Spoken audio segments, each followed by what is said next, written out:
first game in Perth today, while the Sydney Flames went to Geelong in round one, came out with a W, faced Southside on Friday in a bruising encounter and came out on the wrong side of that. Now cross-country travel for them as they take up the challenge of the Lynx and they try and get their second win of the campaign. It is Perth and Sydney, two finalists from last season in the West. The first home game for the Lynx this season, who will be very excited about what they can produce in WNBL26. The Stars arriving, checking in with minor hotels from both teams. Of course, the Sydney Flames making the big trip over to the West, and the first chance for the Perth locals to see their team this season.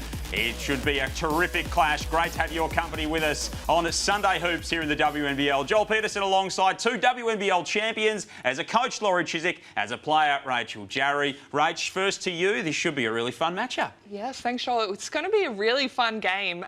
Both teams play an exciting style of game, and there's some interesting matchups that I'm really looking forward to seeing. And the challenge to come cross-country is always difficult, Laurie, and the Flames are doing it off the quick backer. Well, they certainly are. Great for Perth to have their first home game. But if the trend continues in the WNBL so far, 6 out of 7 of the travelling teams have won. So maybe that bodes really well for Sydney. They'll like the sound of that coming into this. Let's head into the Perth camp to kick things off. Sarah Nagama, a little while ago, caught up with Brianna Turner. I'm joined now with Perth Lynx superstar Brianna Turner. Brianna, first home game for the season. How excited are you for this one? We're really excited. Obviously, we started the season on the road, but we're excited to play in front of our whole crowd this weekend. It's certainly going to be exciting. Just quickly, what is the focus tonight to really get started on the right foot? I think just being physical and working on defensive rebounds. We get up a lot of rebounds in Adelaide, so we want to make sure we're really crashing the defensive glass hard today. I'm looking forward to it. Good luck tonight. Thank you. She is a game wrecker, Laurie, and they'll be looking for her to have another big impact tonight. Well, she did. She, against Adelaide, 15 points, 10 rebounds, 6 assists to go along with a couple of blocks, I might add. Yep. She, whether she hosted the block party or not, I'm not sure. She was definitely invited. She was definitely very, very prominent at that particular function. The Sydney side of things, of course, they're coming off that travel to come to the West, and Sarah caught up with Agnes Eminopu a little bit earlier.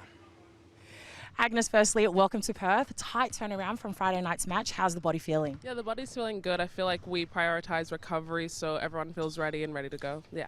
Obviously a really tight loss, but heading into tonight, what is the main focus for the group? Yeah, I think we played with a lot of effort on Friday night. I feel like for us it's playing with that effort and executing, so that's definitely our focus tonight. And just staying with that, obviously it'd be so great to be able to notch another win under your belt before you head home. How exactly do you intend to do that tonight? Yeah, I think defense is the pillar of our team, so playing defense and executing our defensive scout, I think that's what's going to get us over the game tonight. Well, good luck. I'm really looking forward to seeing you guys in action. Awesome. Thank you so much. Really appreciate it. Rach, distinguished college career for Agnes, and now she comes into her first pro season having a real impact. Yeah, absolutely. She's going to be that glue player for Sydney. She can defend multiple positions and score in multiple ways, and she's really going to have to step up tonight with, unfortunately, Shanice Swain out of the lineup with some back soreness after Friday night's game. And it was a bruising encounter against Southside. Let's take a look at some of the close combat in that contest, Laurie. The third quarter particularly was very chippy. Well, you can see bodies, a lot of bodies hit the floor. There's a little push and shove going on there. But you know what? It just shows the passion and the way these teams want to play. And I do feel like the physicality has increased this season so far. And it is, you add the physicality of a game like that, Rach, onto cross-country travel. It's a stern test for Sydney tonight. Oh, absolutely. But they'll be excited after coming off a loss and being able to rectify that 2 days later. It's still early in the season. The bodies aren't as sore, so hopefully they can get a good start tonight. You don't want to be sitting around for a week off a loss, that is for sure, and the Sydney Flames have not had the time to do that whatsoever. So they are ready to go, as are the Perth Lynx, as is the final member of our broadcast team, our courtside reporter, Sarah Nagama. Sarah, big welcome to you. Cheers, Joel. I'm absolutely stoked to be joining the WNBL today to cover the first home game for the Perth Lynx. We're here at Perth High Performance Stadium, and I tell you what, from the moment I arrived, families have been filling in, kids have been filling in, and there's this real buzzy energy in the air that something special is going to happen tonight here in Bootaloo. Thank you, Sarah. Looking forward to hearing more from you throughout the course of the evening. There is so much colour and excitement, of course. Indigenous round, recognising the contribution of First Nations people, not only to the game of basketball, but society more broadly. Will bring you up to speed with the jerseys and all of the ceremony around that as we go throughout tonight. So the Perth Lynx rolling with Tegan Graham, Alex Chipotoni, Annalie Maley, Bree Turner and Amy Atwell out there for the Flames. Emma Nopu, Froling, Lara McSpadden, Lauren Nicholson and Michaela Can. So both teams have still got plenty in reserve, and there is plenty of talent between these two lineups. Well, and as Rachel mentioned earlier, lots of great matchups, and I'm looking forward to watching the rebounding machines out there. Maley, Turner and Morris for Perth, and Froling, McSpadden and Thompson for Sydney. It should be fun to watch. Oh, absolutely, and it's just going to be such a physical battle in there. You know, on Friday night, Sydney had 18 offensive rebounds, and they couldn't quite capitalise off those, but they'll be looking to do that again tonight. Plus 12, a rare occasion when the Lynx get out-rebounded, as they did last Sunday. Guy Malloy said after that one, they did not shoot the ball well enough in terms of how they defended and how they rebounded, so they'll be looking for a better performance shooting the rock tonight. Will the Sydney Flames and the Perth Lynx at the old Challenge Stadium, HBF Arena. It's been known by many things over many years. This stadium has seen a lot of great basketball, and the Perth High Performance Centre is our venue this evening. Sunday hoops in the WNBL. It is Sydney and Perth, the teams that finished outside of the Championship Series last year, looking in. And now we get to see them in action in the early part of this season. Can looking inside, McSpadden the turnaround, and already you can see Turner having an impact defensively. Almost at the other end as well, as Annalie Maley crashes the glass in her trademark fashion. 15 rebounds last week for the 2022 WNBL MVP, as Nicholson steps back and cans the triple to open the scoring. She had an amazing first round game of 27 points, followed it up by 17 points against Southside. So it's good to see her continuing in that same light. 9 of 19 from outside so far this season is Lauren Nicholson. Turner down low, guarded by McSpadden. Just tosses that one up at the glass and gets the fall.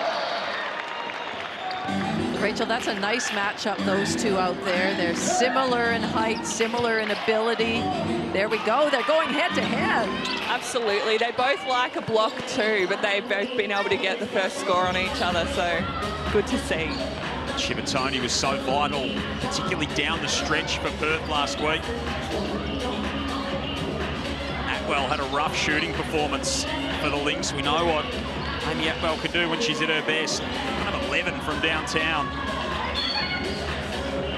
Now there's a little bit of contact on the outside. Well, you talk about Chipotoni. She got 1 offensive rebound in that game, and it was the most important rebound that she could have got. The timing of it, and then the putback just inched them ahead. 23 last week for Alex Chipotoni. Important contribution as Atwell scoots inside. See some pressure on the attempt. Emma Nopu is no good. Maley and Froling is going to be another battle of some real physicality tonight, Rach. Oh, absolutely. I've played on both of them, and let me tell you, you end the game with lots of bruises, so it'll be great to see. And they're both just such outstanding rebounders, so it's going to be, yeah, whoever takes that battle will be going a long way to winning this game. Do you think you left them with any bruises, Ray? Oh, 100%. Graham to the corner. Maley for 3. It's a good start for Annalie Maley. We know what a rebounder, great rebounder she is. She's just a magnet to the ball, but to add that three-point game, that weapon to her arsenal has been really good. Froling moving inside, shot it at 34% last year. Did Annalie Maley, and we'll take a look at it on the Amy replay. If they can get a bit more of this, Rach, that'll really open things up for the Lynx. Yeah, that'll feel really nice for Annalie going down. It's going to open up the floor when they start hitting threes. We know how good their three-ball game is. We didn't quite see it last week, but it was one of those almost games, particularly for Atwell. So if they can start hitting those, everything else will open up. There's no Ali Wilson, no Steph Gorman still for the Perth Lynx. Ryan Petrick saying after last week they were touch and go, but didn't expect they would be ready, and hoping they will be for their next outing. So they've still got a little bit in reserve, and as Coach told you earlier, no Shanice Swain for Sydney this evening, who is sitting out with back soreness. So their leading scorer from last season not out there for the Flames. Can to Nicholson, 5 on the shot clock. Nicholson gets blocked by Chivatoni. And Maley's off to the races, back the other way, through the contact. Can't get it to fall, but will go to the strike. That's a strength of Anna Lee, is that she can get that defensive rebound. Then she doesn't necessarily have to kick it out to a handler. She can handle the ball herself and dribble it up the court. And good decision to keep attacking. So Anna Lee Maley going to the line, of course. Our season is underway here in the WNBL. World-class athletes, fierce rivalries, some truly epic basketball throughout WNBL26. You can get all your news, info and tickets at WNBL.com.au or scan the QR code on screen now. Already been treated to some great action across the course of this week. Southside, Adelaide, Townsville winners so far this game today, and then one to come on Tuesday, when the two regional Victorian sides clash in Bendigo and Geelong.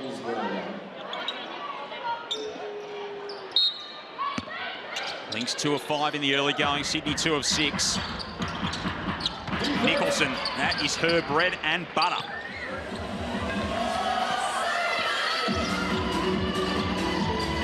It'll be a story throughout the year, of course.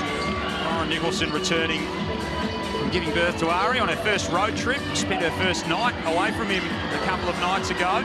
As Atwell steps back and leaves that one short. Nicholson making moves again and getting it to fall. She's just incredible. She just scores in so many ways, and like you said, she's a new mum, and our children are about a month apart, so I have massive respect for her doing this, not only physically, but the village she has to be able to go and play professional sport. She's obviously got an amazing partner and family, so respect to them for helping her out and getting her back on court. Absolutely, Jacob and all the support crew involved in the Nicholson clan as Froling sticks the 3-ball. And the Flames have really flown the gates here, 14-7 in the early going. They look really confident in their shooting. We know they had a less than what they wanted on the other night, but they certainly look like they're confident and in their scoring ability right now. Laurie, it feels like they're daring them to shoot down that end, and it's not really working for Perth. So it'll be interesting if they try and change and put a bit more pressure on the outside. Atwell hits the triple. They did shoot the 3-ball pretty well the other night in Sydney. That wasn't necessarily their issue, as that one falls off the rim for McSpadden. They were 11 of 29 from out there, but they were 14 of 44 from inside the arc as Turner lays that one home. Well, we just saw McSpadden miss one.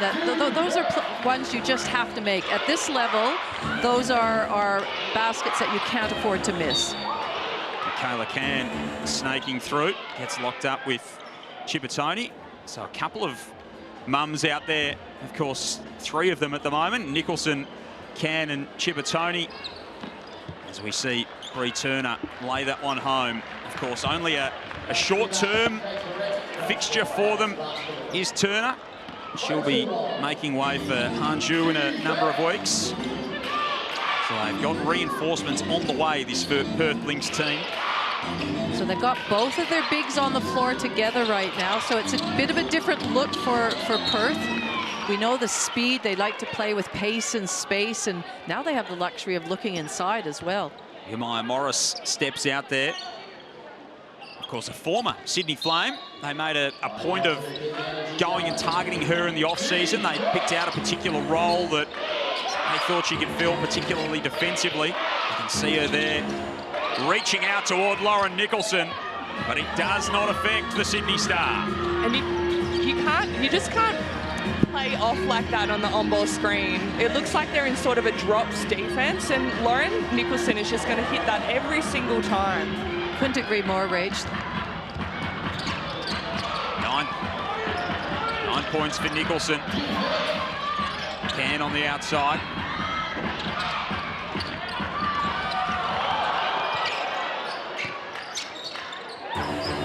Early going here, Sydney 16, Perth 12. 3 Just under 4 minutes remaining here in this opening term. 2 finalists from last season. No Shanice Swain for Sydney.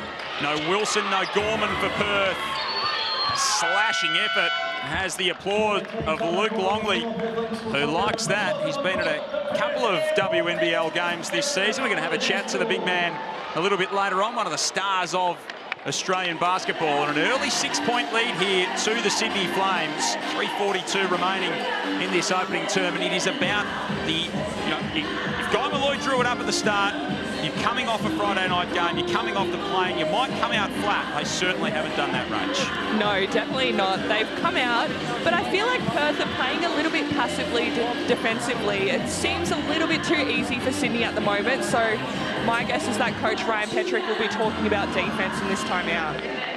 Well, especially with Sydney running their offense, and they're executing very well. You need to compete and you need to contest every shot. Make them shoot over a hand. As you say, Rachel, right now, coming off the on-ball, Lauren Nicholson just has a clear view of the basket. She's got 9 points on 4 of 6 shooting. A couple of rebounds does Nicholson. Bailey's got 5 points for the Lynx. Bree Turner's got 4, Amy Atwell 3, the only 3 Lynx players to have scored thus far. We see Olivia Pupa onto the court. She's a new acquisition for Sydney, played limited minutes last week, but we know what she can do. She won a championship with Canberra. She suits Sydney's style of play, up and in and quick, full court. Grand final MVP. She's such a talent. Maley slashing to the cup. And that one's thrown out ahead of Pupa, who can't latch onto it. Interesting to hear Guy Malloy say after that game on Friday night that bringing her into the team was, in a situation like that was probably more disruptive than helpful in a way, just as she gets settled. Well, I think Ryan Petrick actually alluded to the same thing when Han Shu comes. They'll just be settling in with Brianna Turner, and then it'll be an adjustment with Han Shu there. So it doesn't necessarily, they don't just necessarily slot in straight away. Especially with someone running the floor like Pupa will, you've got to learn your teammates' tendencies, and you have to learn their names. That'll help. That'll help. So Nicholson goes to the line, leading scorer so far in this one. 27 out of the blocks the other night, averaging 22 in her opening 2 games.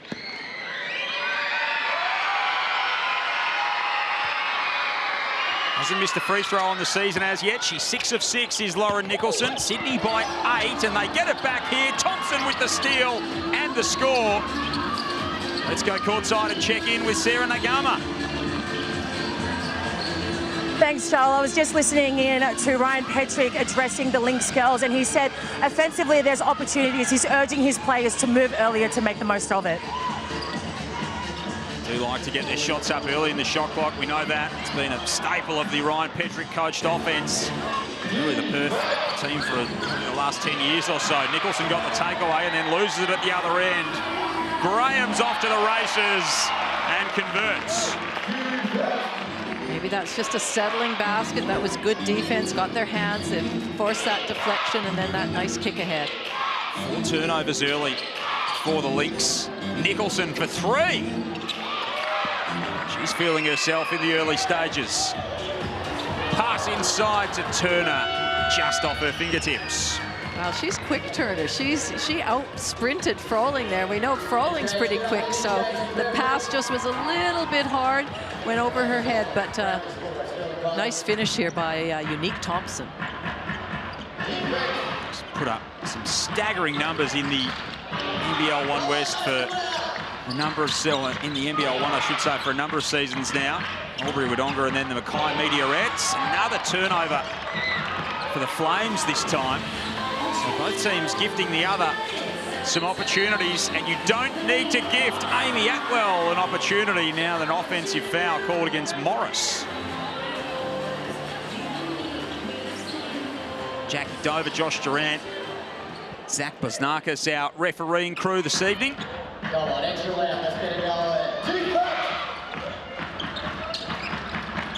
Sierra Waite is into the game for Perth. Hooper outside. Don't connect, and Atwell beats Eminopu to the rebounds. See Morgan out there for the Flames as well. Atwell strokes the triple, and the Lynx are starting to get going now. That will feel very good for Amy after last week. Going down, seeing the bottom of the net early in the game. She'll be looking for another one very shortly, I'd say.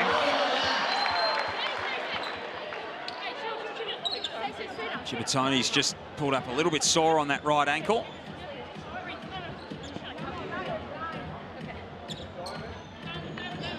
Hopefully not too much to worry about there. Get Sarah to keep an eye on it as things unfold. 22-16. Just got tangled up with Froling on the layup attempt. Maddie Norris now into the game for Sydney. So Norris, Thompson, Eminopu, Morgan and Pooper, the lineup for Guy Malloy. And I think Guy Malloy, given that they played less than 48 hours ago, they've traveled, he will be making substitutions and using his bench and sort of getting through players so that come the fourth quarter, he's still got some fresh legs out there in his starters. WNBL championship winning coach Laurie Chiswick alongside WNBA champion Rachel Jarry with you in commentary this evening. Flames by 6. Thompson trying to make it 8. Rebound is pulled down by Morris for the Lynx. Graham in the corner sees plenty of pressure and the turnover is forced again. That is 6 in the early going for the Lynx. We have to credit Sydney with the defense that they're playing, and it's trademark Guy Malloy. They're at the split line, they're in the passing lanes, they're doubling when possible, and they look pretty good right now defensively. I think 7. Yeah. 7 turnovers. And that is stifling stuff from Morris inside as Eminopu was trying to create. Second difference shot to game clock. Sydney have shot it at 38% in this opening term. Now with the ball in the hands of the dangerous Amy Atwell, who pulls the trigger from way downtown. And there'll be a little bit of time left here for the Flames.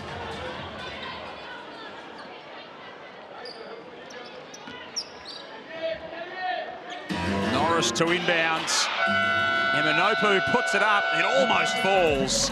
And quarter time comes around, a very nice start for the visitors on the road at Sydney by 6 at the end of 1.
Quarter time in Perth. It is Sydney 22 leading the Perth Lynx 16. Great to have you with us. Sunday hoops in the WNBL. Joel Peterson, Laurie Chiswick and Rachel Jarry with you. Courtside for us is Sarah Nagama. Sarah, what did you hear at the huddles at quarter time?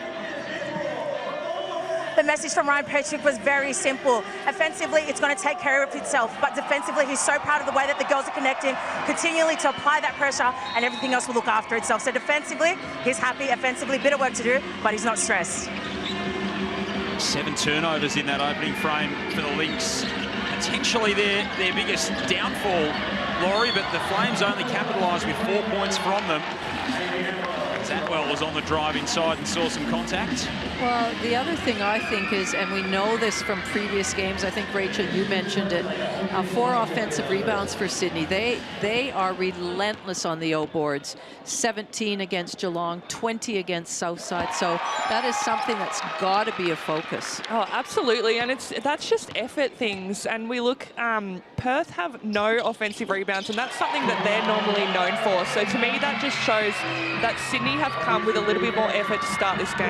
They only had 5 last week against Adelaide as well in the offensive rebounding category, the Lynx. Hooper, Nicholson, Morgan, Morris, Thompson out there for Guy Malloy as Maddie Norris splashes in the triple. The Flames 3 of 10 from outside. They are out to a 7-point lead. Atwell on the other end with some contact, makes a tough shot. That is what Amy Atwell can do. Only needs a slither of space. Norris and Morgan. Hooper up top. Thompson with the midi. And Hooper with their O board. Another O board, number 5 of the contest. Stepped out of bounds. That sideline just creeps up on you sometimes. It definitely does. And Poopa is, for someone of her size, she is great at getting offensive rebounds. She has an amazing wingspan. If you look at her arms, she can just reach up and grab that ball. Turner getting through the defense. And then some contact trying to make the finish. So Bree Turner will head to the line. I like that from Bree Turner. I think she should do it a little bit more. She is really good off the dribble from that elbow area. She's quick, she's strong, she can use her length to finish, and we just don't see enough of that from her. Plenty of international experience from Bree Turner, of course, last couple of seasons with the Adelaide Lightning. Went to visit them last weekend. Won an NCAA championship at Notre Dame in a collegiate career. It's the second to go at the line to make it a 3-point game. Well, and she was also in the semi-finals with the Indiana Fever just recently. So well travelled and well credentialed. Morgan, long rebound, falls to Atwell.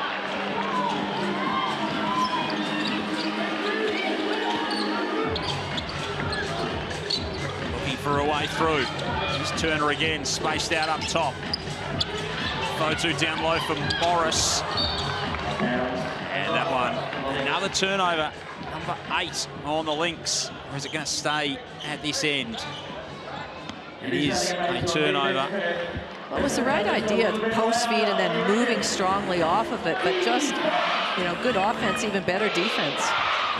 Sydney with 10 extra field goal attempts so far in the game. 9 of 25 by 7 of 15 off the 5 offensive rebounds. Nicholson, Froling, corner 3 won't fall. Thompson was doing her best to try and recycle the possession. Well off to Alira Fotu, who dribbles into her foot. Turnover number 9 for Perth. They are still within touching distance in this game. Nicholson free throw line jumper. That'll fall and one to come. Again, Lauren Nicholson just weaving her magic, showing her handles there. Good decision-making coming off to pull up. Her pull-up jump shot right now is really getting it done for her. Here's your chance to win an official WNBL game ball signed by the team of your choice. It's easy. Scan the QR code on screen right now And into your details for your chance to win those magnificent Spalding match balls signed by the team of your choice. 27-22.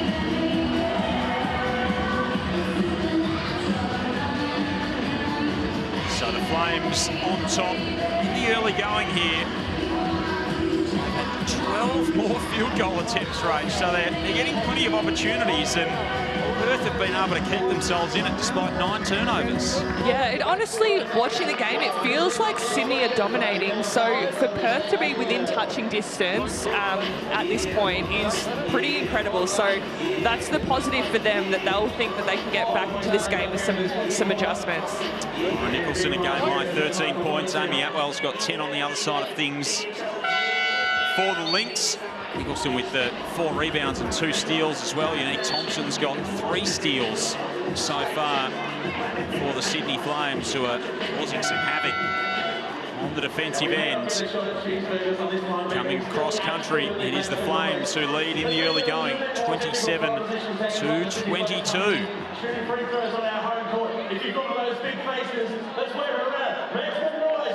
Flames by 5. Early stages of this second term. Great to have you with us. Sunday Hoops, WNBL action from the Perth High Performance Centre. Joel Peterson, Rachel Jarry, Laurie Chiswick, and Sarah Nagama with you as Lauren Nicholson. It's the second, or the bonus free throw to make it 28-22.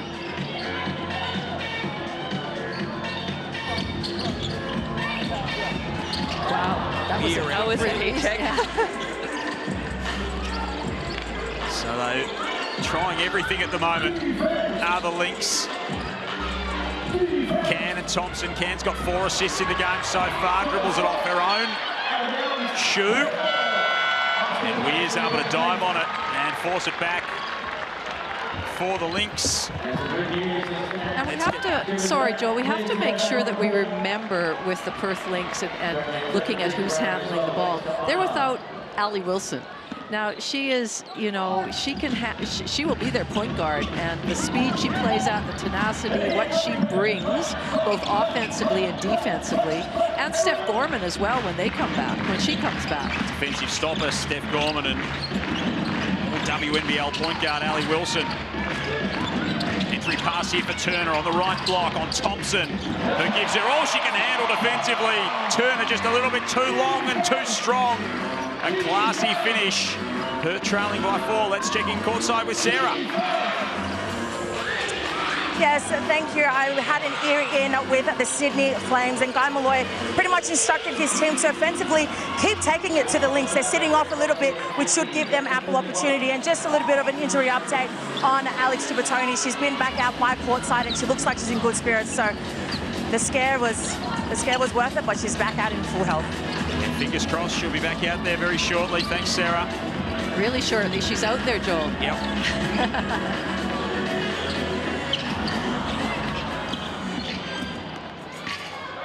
She's out there at the moment with Weir, Turner, Maley and Atwell. Nicholson is just having her way with this Perth defence. 17 points for Lauren Nicholson. Sydney's 31. Froling puts it on the floor. Thompson, 5 on the shot clock, long 2. Nothing but sweet West Australian air.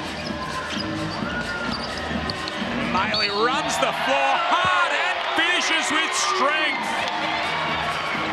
Well, they've certainly responded since that timeout, both defensively and offensively. The Perth Lynx, Annalie Maley, what we can see here on the Amy replay, just taking it at Froling, using that length and one.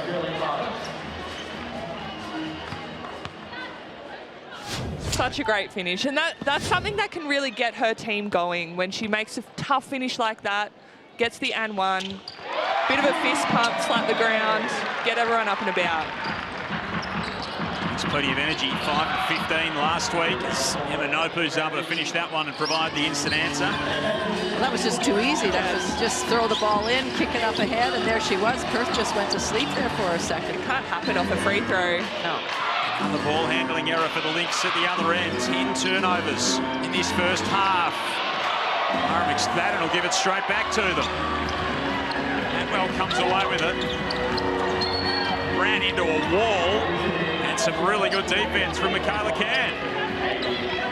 Yeah, I think Amy Atwell was trying to make the right decision there. I think she sort of had Lara McSpadden and was going to take her, but Michaela Can just made a great read and came across to take that charge.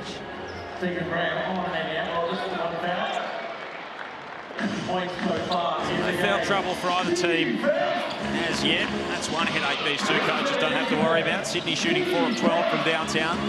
Perth 3 of 9, so both right on 33%.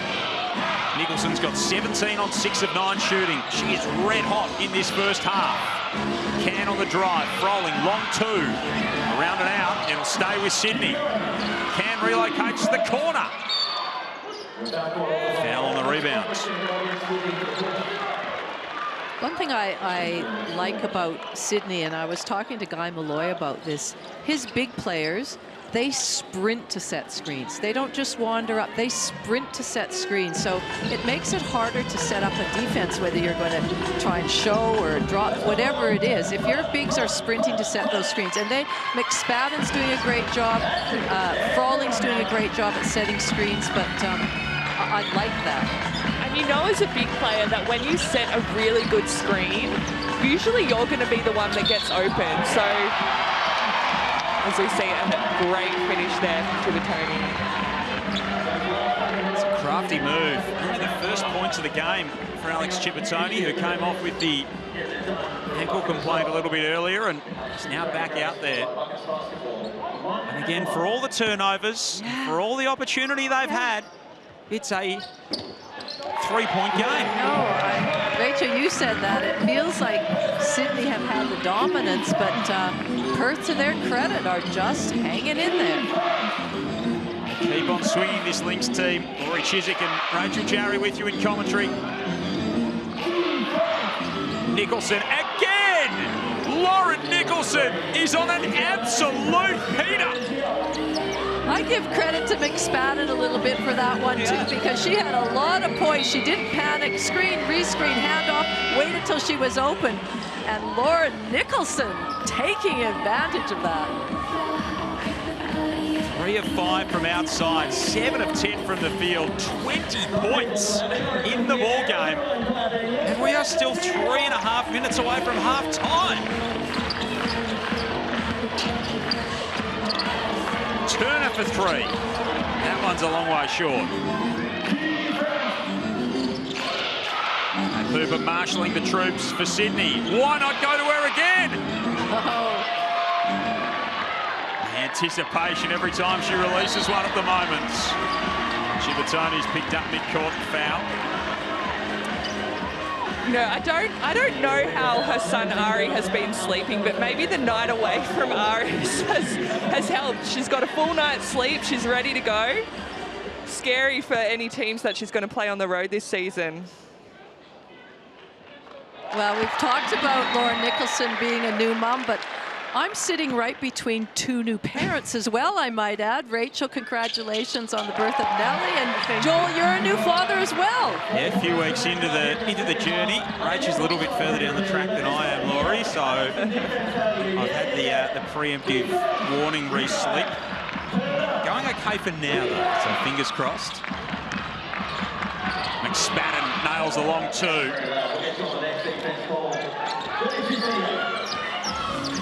6-point lead to the Flames. They just continue to keep Perth at arm's distance. Anticipation by by Frawley. Gives it straight back. We've seen that a few times tonight.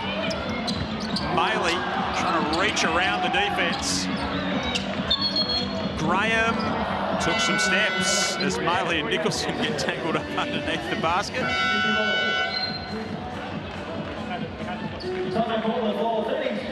So 32-38, it is Sydney leading Perth. Lauren Nicholson goes over and asks for an explanation from the referee. 3 minutes and 8 seconds remaining here in this second term. The Sydney Flames, they jumped out to a hot start. They led it by 7 in the opening term. They led it by 10 at 22-12. Perth have just hung around, but have not been able to string too many back-to-back buckets together, shooting 45% so far. And the Flames shooting 40% from the field.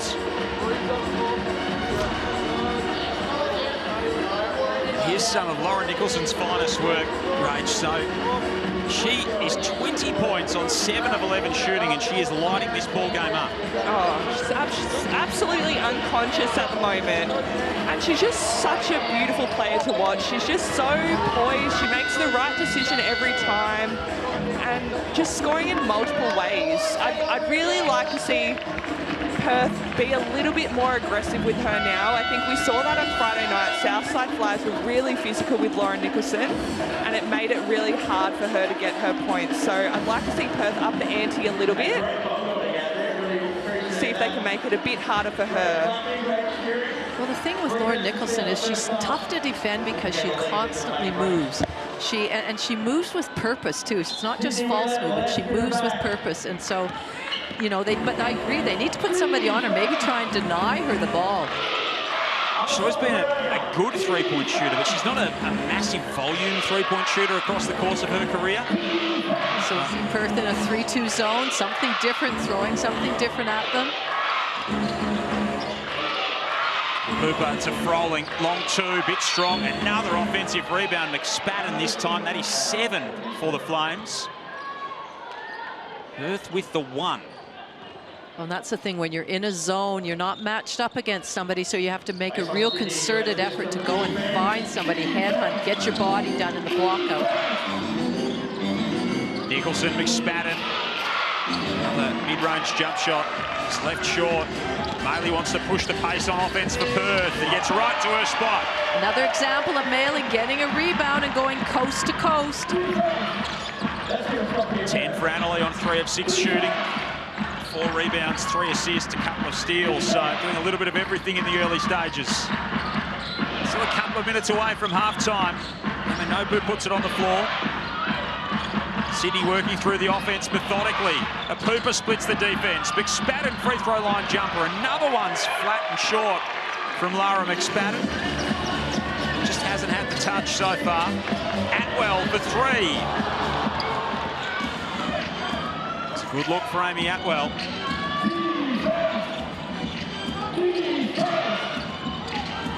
Froling spinning inside. Great defense from Maley and from Turner. Maley feeds Graham and falls off the front of the rim. Chivatoni the offensive rebounds. It's one of those baskets that you know, it's just, you'll be shaking your head going, if this is a close game at the end, those are really gettable. So possession arrow. We'll give it to Sydney. 38-34. It's not been high scoring, but it's been plenty willing. A turnover on the offensive end for the Flames.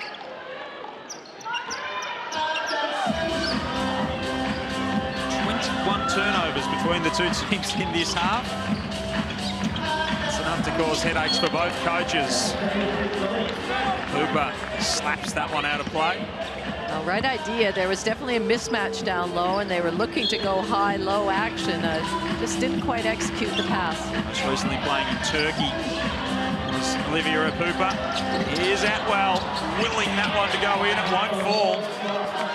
And Maley slaps her hands together in frustration as that one falls out of play, and it's a Sydney ball. There's Luke Longley sitting next to Mark Arena, the Wildcats and Lynx majority owner.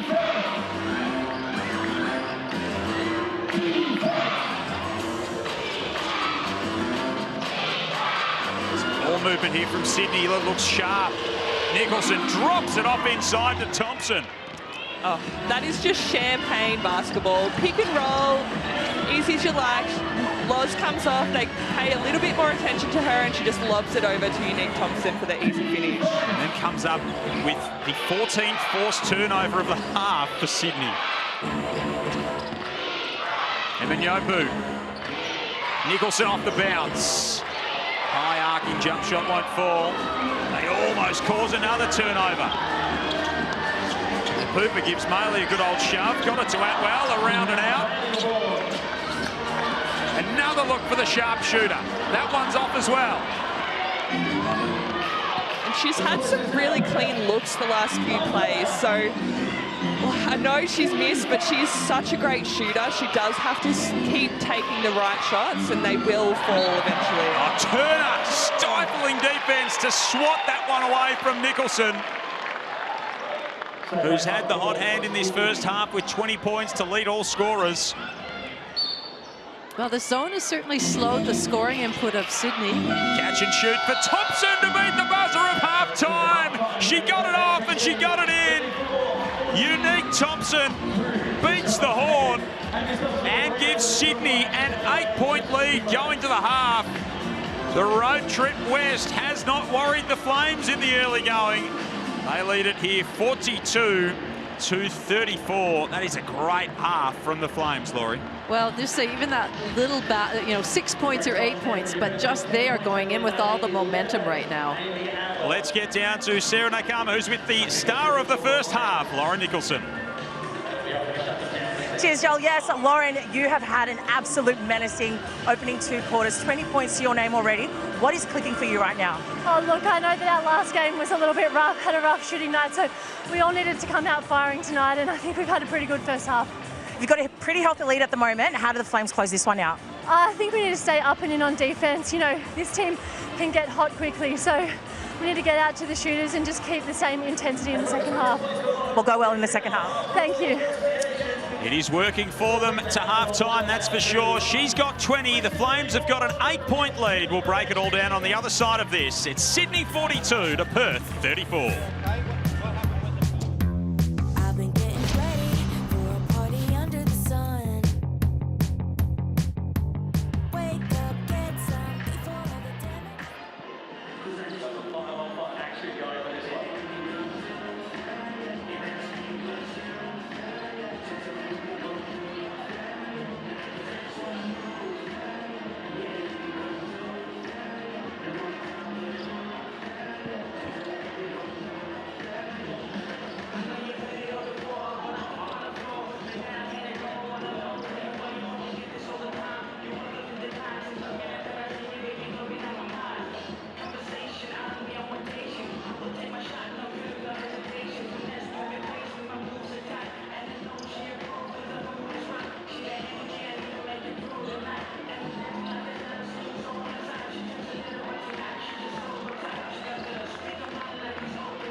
For a delicious dinner that disappears unless you squeeze in one more story before bedtime.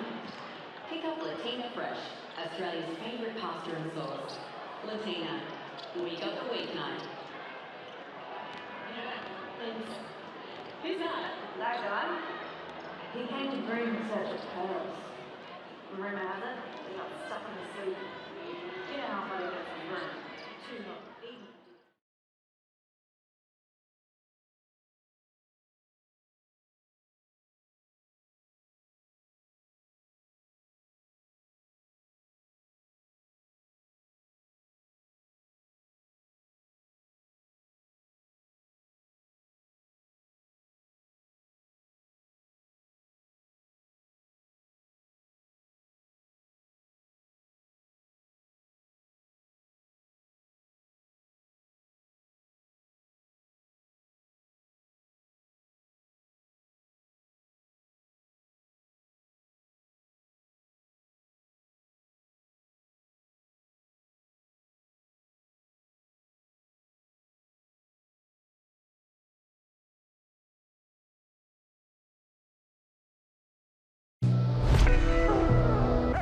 Yeah, there's a Aboriginal organisation called NREC in Murray Bridge on one of the main roads where you cross the bridge and go across to the basketball stadium actually. Myself, Kysaiah Pickett and Isaac Rankin are painted on the side of the building there. The first thing I said when I went there and I was like, oh, does my nose actually look like that? Because, so yeah, we had a couple of laughs about it, the paint job, but yeah, it's really good and the artist did a really fantastic job, and in real life it looks exactly like the three of us.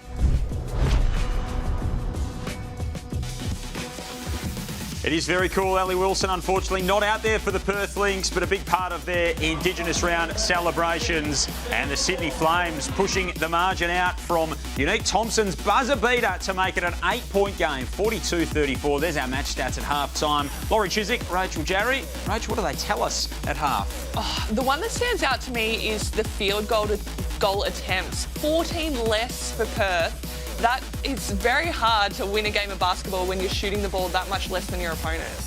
And the turnovers have been a real issue for Perth as well. 14 turnovers in that first half, but it's been dominated by Lauren Nicholson in many ways. She leads all scorers with 20. We've seen Annalie Maley getting out and doing her thing off rebounds and running in transition. They're the focus of our Hungry Jacks highlights at half-time. Laurie, they've provided plenty of excitement thus far. Well, they certainly did, and Loz Nicholson got off to a great start where we saw her shoot a three, and then her mid-range jump shot was just really good, and her decision-making, as we can see off the on-ball screen, is just excellent. And her teammates are recognizing that she's hot, getting her the ball. But Annalie Maley, I like how she's attacking the rim. She's trying to get as many rebounds, trying to do what she can, but right now, it feels like Sydney are way ahead, but in fact, it's only an 8-point game. Yeah, they've had so many chances in that first half, the Lynx, and there you see the stats for Maley and for Nicholson. So able to impact the game in all kinds of ways, Rach. Oh, absolutely. They're both so well-rounded players, and yeah, you just look at that. That's a pretty nice stat line for both of them. So I'll be interested to see sort of how they progress in that second half and whether they're going to lock down a little bit more on each other. Loz going so well at halftime that she's got as many points as the next two players in the game combined. She's got 20, Atwell's got 10, Maley's got 10. They're the next two leading scorers, the only other two in double figures at halftime. And here's her forward shot chart.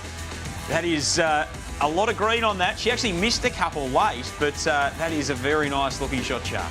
Well, again, and we talk about they played 48 hours ago, and you know, she was guarded very heavily, as you said, Rachel, and was really, physicality was there. And so to get those shots up the way she has and to finish off, very impressive. First Perth Lynx home game of the season, of course. There's West Australian basketball royalty in the house in the form of Luke Longley, who's with Sarah Nagama. Luke, it is absolutely spectacular to have you here. I was actually watching the coverage on Friday night and you're with the Flames back at home, and now you're back here in your hometown, Perth. How good is it to have the best of both worlds right now? I can't stay away. I'm loving the WNBL at the moment, and obviously really invested in our Flames girls. We've retooled, got basically a whole new roster, and I love the way they go about it. All right, let's just go into the inner sanctum. If you were in their coaching room right now and you had an opportunity to speak to the girls, knowing that they're up on the board, what would you be saying to the girls for them to close this game out? Well, I'd be telling them to do more of the same thing. They've been really composed, they've looked after the ball, and they're going to the O-glass and playing great D. So I'd basically be patting them on the back and saying keep it up. Well, as always, it's always a pleasure to have you in the stands, and enjoy the rest of the second half. Thank you, I'm looking forward to it.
Of course, it is Indigenous round in the WNBL, highlighting the powerful connection between basketball and First Nations communities. WNBL referees this weekend wearing design by Kirby Bentley, and plenty more artwork as well across the course of the competition. The 3 layers of colours, light purple, teal and dark purple, represent the past, the present and the future of every club's journey.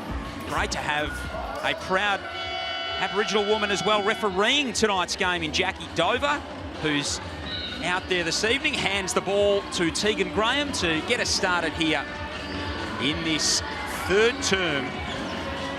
Indigenous round is so great, and it's the uniforms are fantastic, and we mentioned Kirby Bentley, and for Sydney it was Stuart James was the artist, and for Perth Jungari, and it's just, we say it every year, Rachel, that we'd love to see them wear these uniforms for the whole season. Oh, 100%. And if we get a close-up of Perth's uniform just now, they put out on their socials the meaning behind that, and you'll see on the front of Chibatoni's top there, that inner circle, it represents a powerful circle of the players sitting together, and the circles around them is their extended families, and then the boomerang is their coaches, support staff and volunteers that are lifting them up. So it's just so special that so much work goes into these singlets with so many amazing stories behind it. It's become a really great feature of our competition, so important to highlight and only continue to grow in years to come.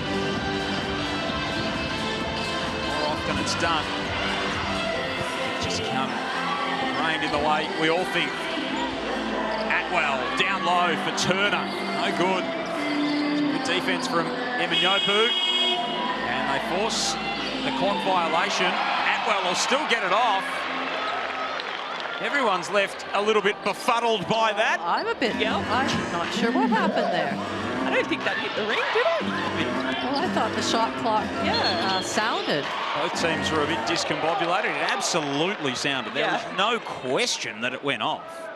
It's just, why was it ignored?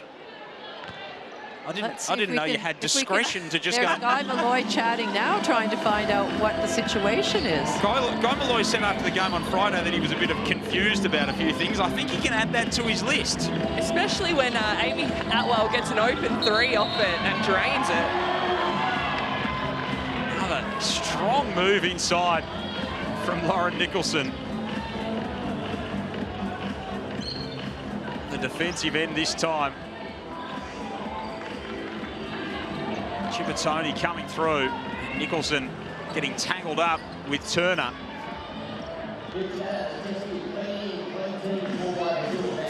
Second foul on Turner, 2 on Graham, 2 on Emanyopu, 2 on McSpadden for the Flames. Well, foul discipline was something Guy Malloy talked about with his team, and he was disappointed with last game, so they've done a good job of keeping their hands out a little bit more. And it's not only that you send the team to the line, but it affects your rotations too, who can be on the court with who. Cannon comes curling off the screen, left the floater short. Mainly with the rebounds. Plenty of those in this game so far. Kicks it to the corner for Graham, who stepped on the line. It'll go back the other way as we go courtside and check in with Sarah. Thank you, Joel. I was speaking to Ryan Petrick throughout the week, and he spoke about how second half will be such a focus for the Perth Lynx. Last week, when fatigue started to kick in, they started to lose their structure. And as an elite athlete, I know when you get tired, one of the first things to go is your ability to communicate. So a big shift needed here for the girls to stay in this quarter. Your body language doctor hat on for us, Sarah. How do you think the Lynx are looking physically? I honestly think that they're upbeat. I'm obviously standing behind their bench right now when the girls are so enthusiastic, and that just is signs of a team that's calm and confident in their structure. So I'm excited to see how they do this one. That'll give Ryan Petrick a bit of confidence indeed as Chippertoni tosses it up to Turner, who takes some contact and will go to the line to shoot Perth's 12th and 13th foul shot of the evening. Just a little bit lack of concentration from Sydney there in the start of this quarter. Yeah, you just almost already get the sense that Perth have come out a little bit more ready to go. They just seem to up the ante a little bit. We can see they've been a little bit more physical on defense. Sydney still thinking about the shot clock, perhaps. And fair enough too. I'm still thinking I must about admit, it. I am still trying to work that out. Turner misses the second free throw. Annalie Maley rips down the offensive rebound to generate another possession.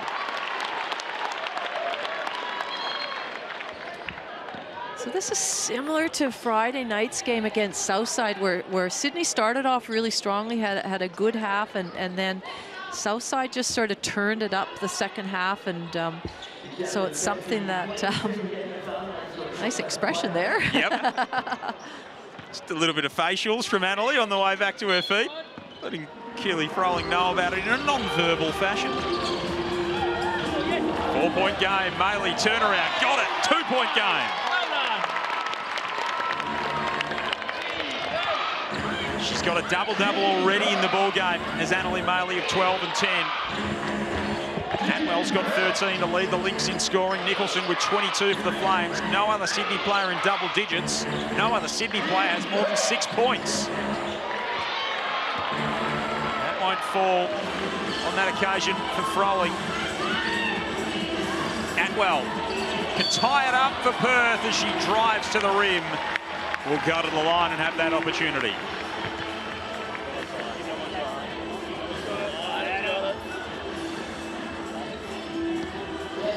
This is coming from Perth's defense. You can see it down when they're playing defense. Tegan Graham is almost face guarding Loz Nicholson, and she's really being physical with her cutting off the ball and just trying not to let her get the ball at all, because she's just so effective when she's got it.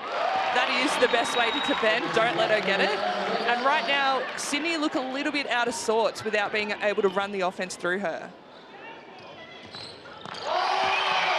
Really need someone other than Nicholson to come to the party a little bit. The rest of the Flames are 9 of 33 on the ball game. Nicholson's 8 of 14. Well, I think Emma Nopu's one of those players that could get, you know, we know her ability, what she can do, what she can bring, and it'd be good to see her get a little bit more involved. Here's a Pooper, kicks to Froling in the corner. Rebound falls to Atwell.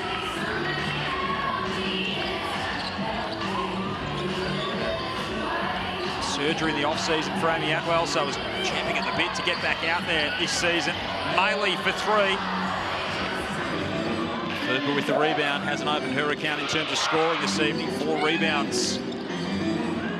Can drops it off. Nice feed to Froling, who takes some heavy contact. Bounces back up to her feet. And will stride to the free throw line. That's so good when, you know, the mindset of Froling. So on that dribble penetration, she moved on the ball, so she got the ball to shoot it. But if she hadn't, if the shot, she would be there for the offensive rebound. So just great movement on dribble penetration. Play the WNBL quiz, test your knowledge this season.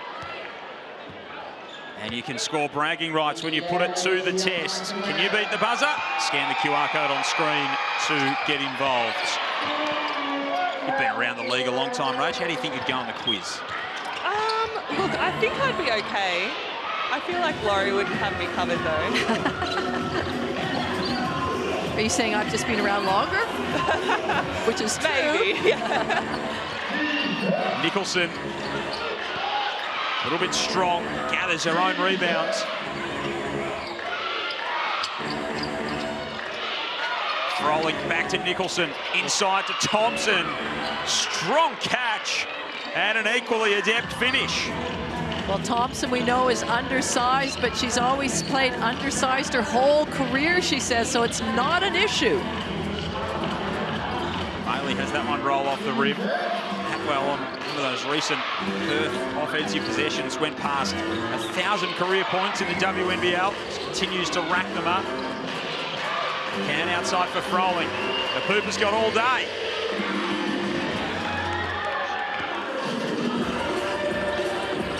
Five-point lead to Sydney. Halfway gone here in this third term. Here is Atwell in the corner. 4 of 18 from outside the Lynx. 5 of 17 for Sydney. Nicholson, a Pooper. Froling tries again. Another one offline for Keely Froling. They're the right shot selection. It's good movement, good ball movement by Sydney.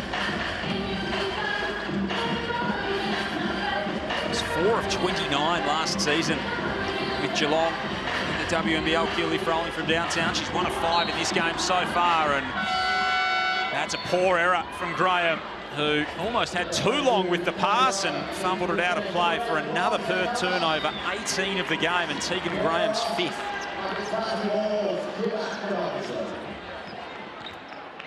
Guy Malloy making a few subs. In fact, both coaches making a few subs right now. That was quite a few up and backs with no break. Absolutely. I was catching my breath watching it. Yeah.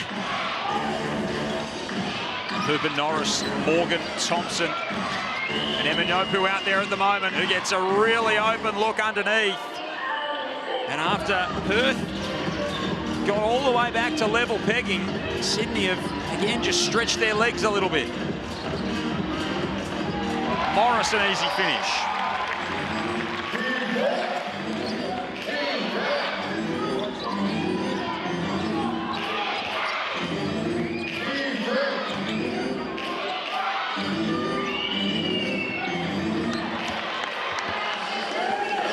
Was no good that time. Maley out running once more. Fotu likes the look of it from outside. And again, they continue to push the pace, both of these teams. Izzy Morgan gets tangled up with Amy Atwell. So, Rachel, I've always considered you a very high IQ basketball player. You understand the game, you read the game really well. What would you be thinking right now if you were out there? What would you like your teammates to be doing? Put your little coach's hat on. Well, look, I am always all about the defense. So for me, that's just where it is. As we see, that was a pretty good defensive stand from Annalie Maley, but the offensive rebounds and the turnovers. Yeah. You just can't be giving away cheap offense like that and cheap shots. 29 turnovers between these two teams. Strangely, they've combined for 10 points from turnovers, so they've often turned it over off a turnover. both of them tonight. Great to have Laura Chiswick and Rachel Jarry in commentary. Graham from the corner. Rattles out. It was almost down. Morris made sure of it underneath. And that's where right now Perth just has that little bit more size out there with Morris on the court. Three-ball fall for Maddie Norris. That's a nice looking stroke. She's 2 of 2 on the evening. Well, she's an injury replacement. She hasn't played a lot of minutes so far this season, so that's a big play, as we can see on the Amy replay. Catches it with confidence, releases it, nothing but net. It's the one appearance, minute and a half in their first 2 contests for Maddie Norris. So getting some court time and making the most of it. 6 minutes thus far, 6 points to her name.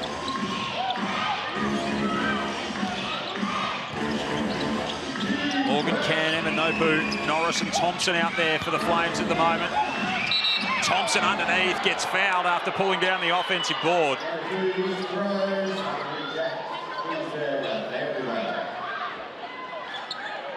A prolific rebounder is Unique Thompson, the NBL 1 North MVP at Mackay, 23 and 15 in that season. Her previous few years at Albury-Wodonga, 28 and 13, 29 and 15, and 27 and 17. Just some absolutely insane numbers. And she's really forced her way into this league with how she's played at the NBL 1 level. She's played a few years in the Russian Premier League as well, so she certainly has the experience, the international experience, as well as playing locally here. Drafted to the WNBA by Indiana, went to college at Auburn, in her home state of Alabama in the United States. I've always said, Laurie, that Albury-Wodonga is very similar to Russia. Is that right, Joel? That well. Can't finish there. She's seen a lot of the basketball world, has Unique Thompson. That one, she can't keep alive as she tosses it back toward Michaela Can. So I just feel both teams need to take a breath. So, yes, run the ball, but if not, get it back out and take away these turnovers. Just execute some things, set some good hard screens, re-screens if you need to, but just take a breath right now, both teams. Both coaches would have to be pretty frustrated with what they've seen as well. 31 turnovers between these two teams as Atwell steps through, can't finish. It's tipped out of the hands of Morris. 8-point lead to Sydney. Led by as many as 10 in the ball game.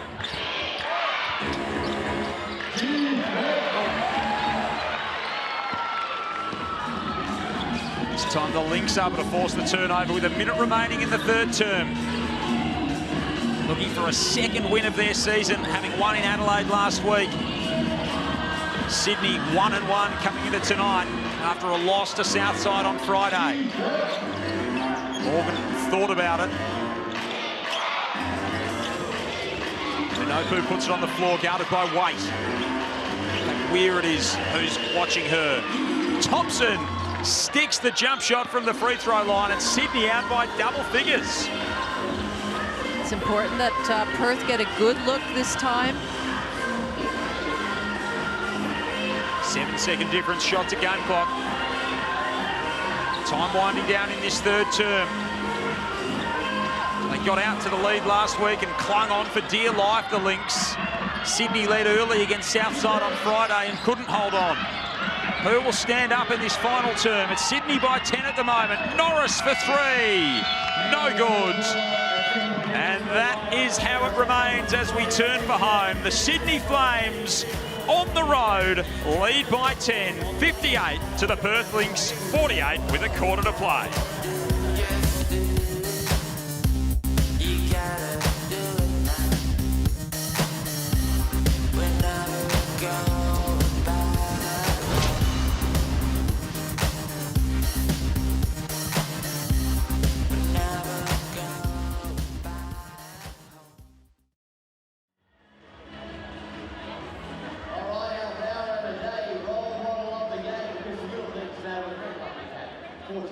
Alea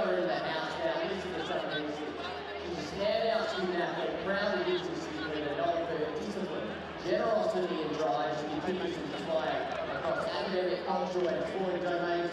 Highly regarded by teachers and peers, she maintains high attendance records and consistently in 8th grade and is recognised as one of the top students in her year group. A lot of the girls down here doing, give her a round of applause. Amazing job. 14-year-old Leia has got a little Lynx pack for you there. That is yours. How proud of you are, Leia. Give her a round of applause. Role model of the game. Well done. Give it away.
It's been all the Sydney Flames on Sunday Hoops in the WNBL. They have led from start to three-quarter time. An equal game high, 10 points is their advantage as we turn for home, 58-48. Joel Peterson, Rachel Jarry, Laurie Chiswick with you in commentary. Let's check in courtside with Sarah Nakama. Cheers, Joel. I was standing behind the Lynx huddle, and Annalie Maley, also the Perth Lynx co-captain, spoke to the girls first before even Ryan Pritchard could get a word and said, girls, we need to start fast in this quarter, just like the second quarter. So they're aware of the scoreboard pressure, but starting fast in this quarter will keep them well and truly in this contest. They came out really hot in that second term and able to eat into the margin. Sydney have led at every change by 6, by 8 and by 10, so that advantage has just continued to grow as Michaela Can shows some desperation. 13 offensive boards for the Flames, 7 for the Lynx. It's been one of the hallmarks of their game so far, Rach, the tenacity on those offensive rebounds. Oh, absolutely, and I feel like they've capitalised a little bit more than they did on Friday night. I think Guy would still like a few more of their layups to be going down, but yeah, just that effort, you can't teach that. You just got to come with it. Turner tosses it inside. Turnover number 20 for Perth for it. Yeah, that's not a stat that they'll be happy with. Thompson for 3. Maley the rebound. Thompson's actually got 14.7 rebounds. I think she's done that sort of quietly. It sort of snuck up on me that she had those stats. She's been very efficient out there. 4 steals as well for Unique Thompson, 6 of 11 from the field. Annalie Maley's got 12 and 14. Amy Atwell 15 to lead the Lynx in scoring to go with her 7 rebounds. There's been plenty of rebounds available. Perth have shot 35%, so have Sydney in this game. Perth 4 of 20 from outside. Graham for 3, almost a wedgie between the rim and the backboard. Lauren Nicholson leads all scorers with 22. She had 20 in the first half, so they were able to slow her down while she was out there in that third period, but they ended up building the lead to go to three-quarter time without her out there. And Anopu is offline. Chippatoni from outside, that's no good. A little bit of a stalemate to start this final term.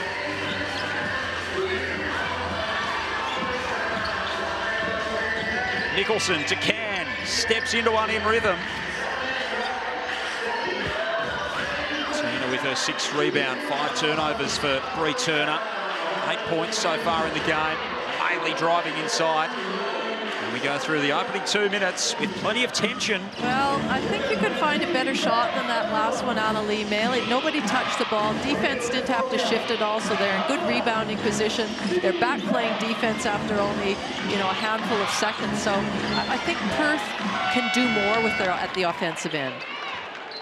think they've taken the saying a bad shot is better than a turnover a little bit too literally at the moment. That's a good point. They're down on bodies, the Lynx. No Ali Wilson and no Steph Gorman, so two key parts of their guard forward rotation out of the lineup at the moment. No Shanice Swain for Sydney. Maley tries to go full quarterback and tosses it straight to Can.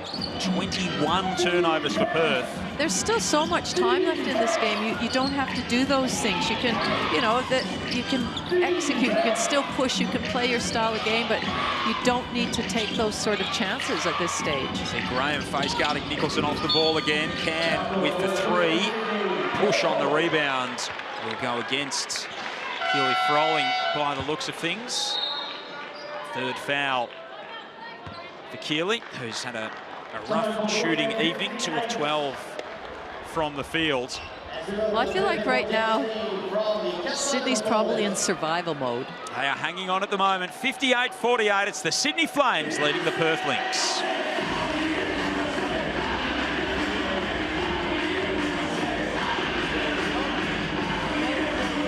So almost 3 minutes played.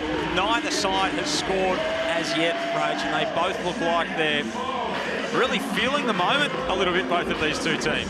Oh, absolutely. It's just a little bit up and down. There's not really much execution happening at the moment, but it does feel like Perth could really take over this game if they just executed and looked after the ball. But we have to credit Sydney. They've forced them into a little bit some tough situations, but yeah, I'd just like to see Perth just relax a little bit. I'm just interested to see if Sydney, how their legs go these last 7 minutes, whether they start looking like they're running a little bit in mud out there. And if that's the case, they've got to make sure that then they work together, work to get each other open, set some good screens, and see what the result is.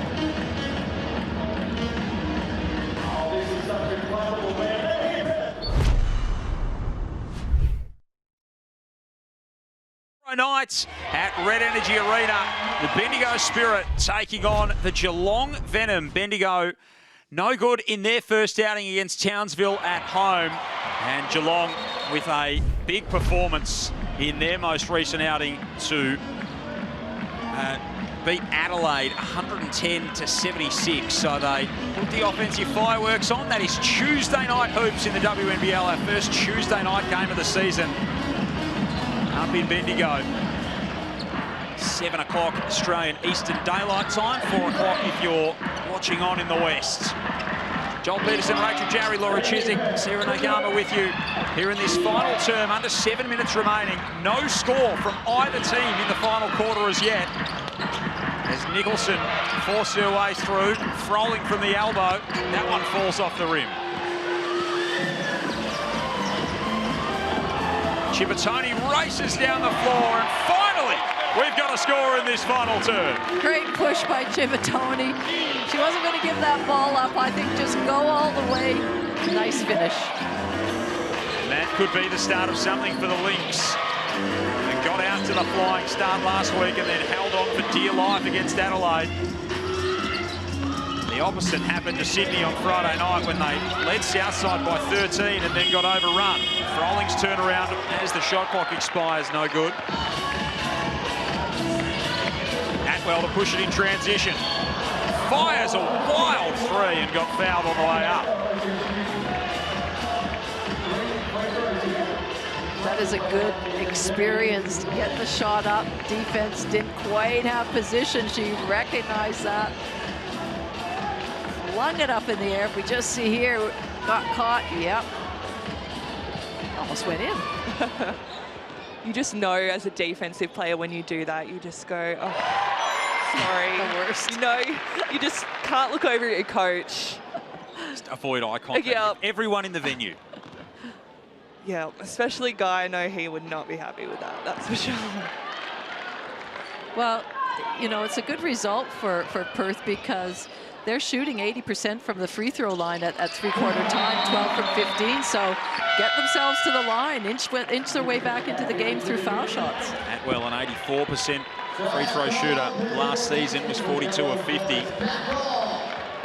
So, another timeout. 58-52 is the score. Get the WNBL app this season. You can stay across everything happening, live scores, all the news. Scan the QR code on screen and download the free WNBL app this season. It's the best way to stay across everything happening in WNBL 26. Ryan Pendrick talking it over with his team. They've got the only 4 points of this final quarter. Just need to try and stay composed down the stretch here. What do you think the message would be in that huddle at the moment, Laurie? Well, I think you want to, it's a hard one because their style of game is to run. And so if anybody still has the legs, I think they still want to do that.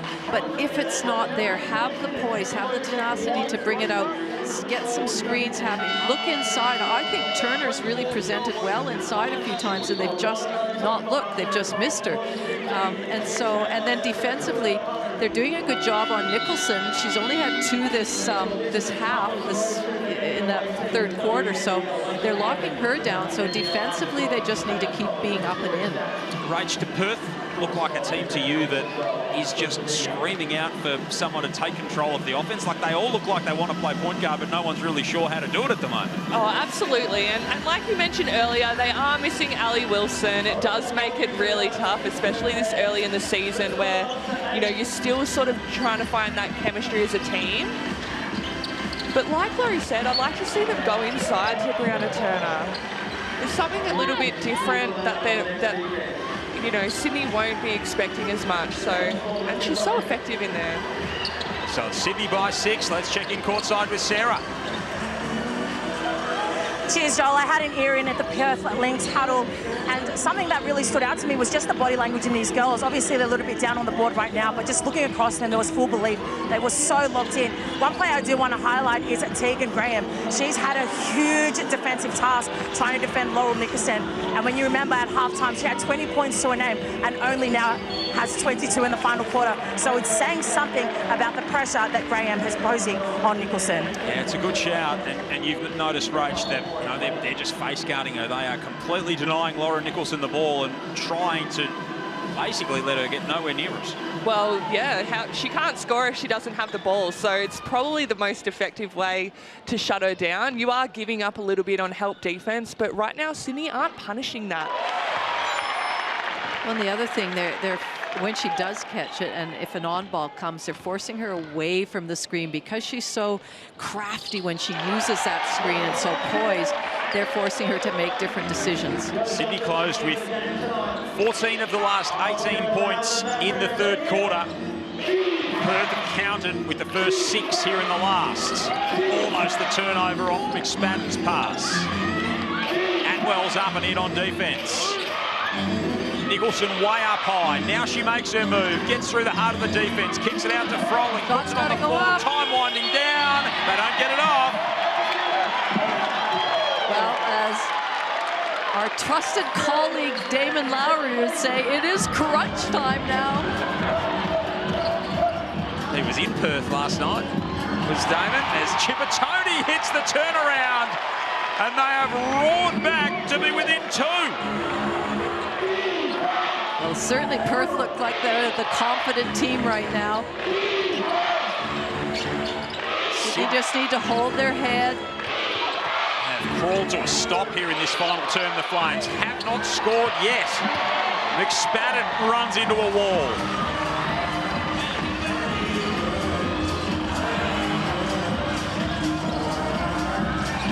Atwell to tie it up. Points for Perth to start this final term. Amy Atwell ties it up at 58. With 4 minutes remaining, the Lynx have not led in the game. And now they are right on the precipice of putting their noses in front in this ball game.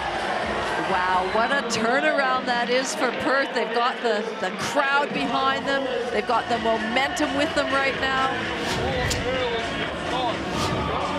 Wow. Shibutani is big time. She is so calm under pressure. She's a great decision maker. She's so good for her teammates out on the court. She was big last week, and there's Amy Atwell on the Amy replay, clearly named after her, tying the game up at 58. What do you think Guy Malloy would be saying now, Rach? Well, they're going to have to come out and execute. I think, you know, defensively they're still okay. Perth have made some tough shots and they're getting some fast breaks which they want to shut down, but they need to find a way to execute and not be under pressure with, you know, 1 second left on the shot clock to throw up whatever they can. So it's a really fine line between they need to execute and they need to get the ball through hands. Right now I feel they're really tentative and slow. You don't want to go too quick where you turn it over, but you do have to shift the defense, get them out of position. So 58 apiece. Sydney's led by 10 on 2 occasions. They led by 10 at three-quarter time. And through 6 and a bit minutes of this final term, it is all dried up for the Flames. They have not scored. They cannot get it to Nicholson, who's got 22 in the game. Can, driving inside. Some contact on the play. That was interesting. Out of that timeout, Perth showed a zone. They sort of extended their zone, and the ball went to Frawling, and I think she just wasn't sure whether they were in a zone or man-to-man. And then somebody made a cut, and they realized they were man-to-man, but that's a great strategy by Perth. Michaela Can opens the scoring for Sydney with 3 minutes and 40 seconds to play in the final term. They get their first point of the quarter.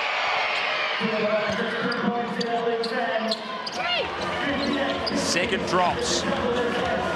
First free throws of the season for Michaela Can were very timely indeed.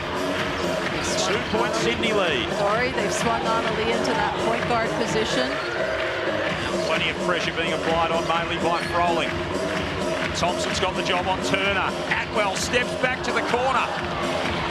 It was an audacious attempt from Atwell. Shibutani through contact, and another tough finish. She is a wrecking ball in the paint. Shibutani, take a bow right now. You are controlling what Perth are doing out there. Match winner last week, shaping up as it again. 13 points, 5 rebounds, 3 assists for Alex Shibutani. 7 on the shot clock for Sydney. Can, Frawling to her left hand, falling away, won't fall.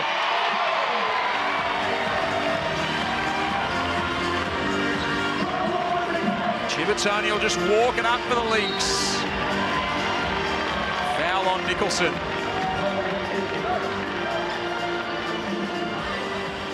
Every foul from here for Sydney will put Perth to the line. What a game, 60 all, 2.5 minutes to go.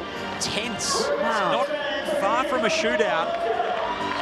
But both of these teams have been trading blows. 12-2 in the final term for the Lynx. Atwell coming through, blocking foul. And Amy Atwell will go to the line. She is 8 of 9 there this evening. Perth 16 of 20.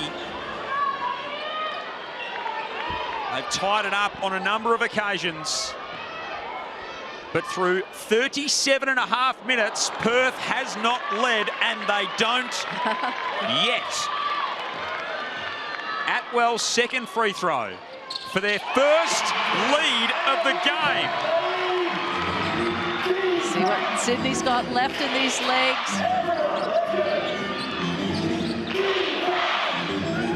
Cross-country travel off a Friday night game, a double-header for the Flames. Nicholson does get her hands on it, gets to the elbow, sees all kinds of pressure from Graham. Can to Nicholson, 3-ball goal! She finally got the ball in her hands and she nails it! She has not seen the rock for an age. And Lauren Nicholson just keeps on keeping on. Bailey at the other end answers right back. We've been starving for outside shooting and 2 crucial shots in a row. And they've gone from sparring in the corner, these two teams, to trading haymakers. As Nicholson comes across the lane, Maley called for the reach. And Perth have a lot of fouls, couple more fouls to give before they send Sydney to the line. Good situation to be in with 1:42 on the clock. There is the 3-ball from Lauren Nicholson, who just picks up where she left off. Yeah, she just got given a little bit of space. Heartbreaking for Graham, who's done such a great job on her this half. Eminobu, Thompson, Froling, Nicholson, Can, the 5 for Sydney. This is Michaela Can, who banks it home! Okay, now that's 3 threes in a row. Where has this come from? Chibatoni at the other end is fouled. And smart by Chibatoni. She knows that she's going to go to the foul line. Every single foul that Sydney commit from now on. Whew. She's a good foul shooter as well. Alex Chibatoni, 3 of 4 tonight. 8 of 10 on the season. Shot it at 78% last season. What a great first home game for these Perth fans. Their new venue at the HPC. They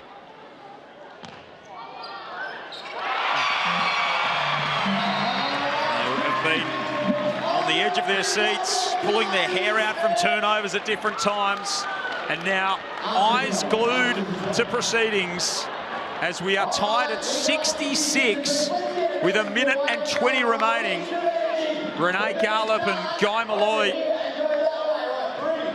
will try and draw something up for their team, as will Ryan Petrick and Perth. Wild swings in this ball game.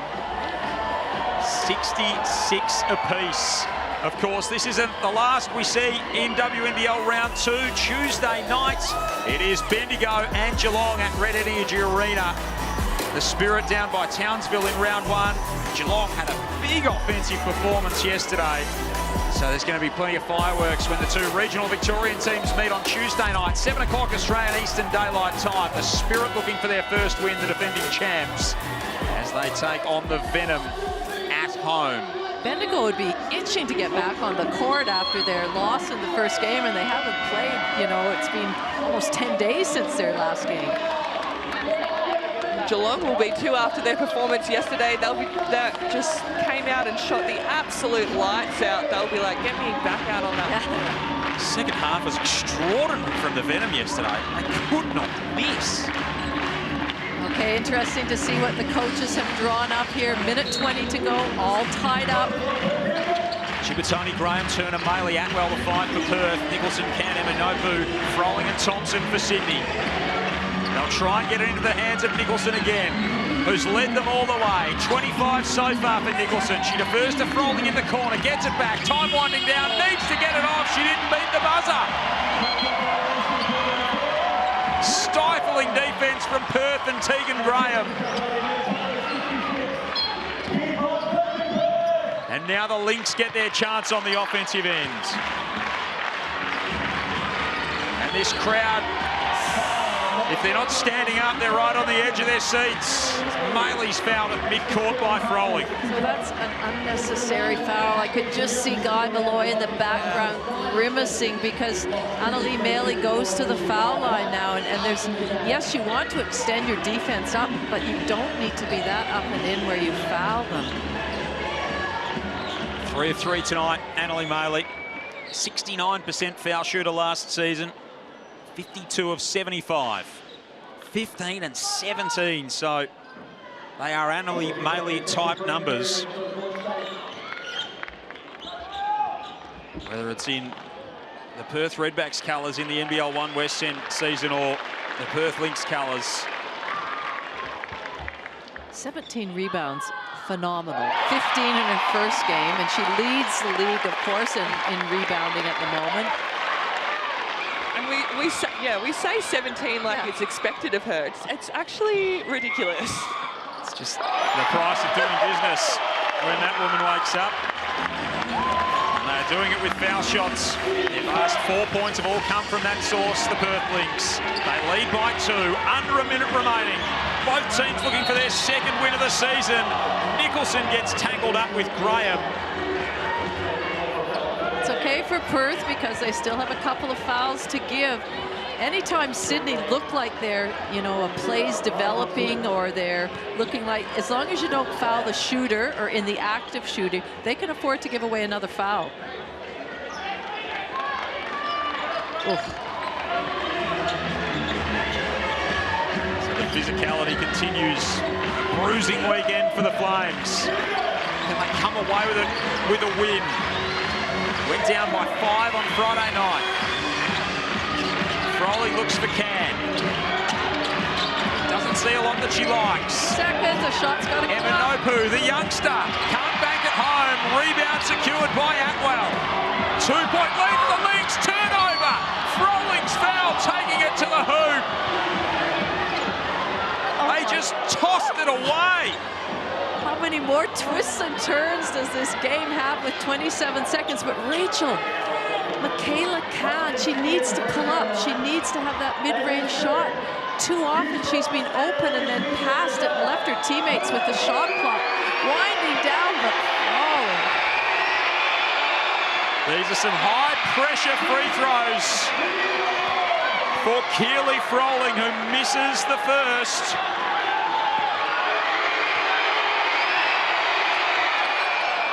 Can's the second. 1-point game. Perth ahead. They've got the rock. And Graham is fouled in the backcourt by Thompson.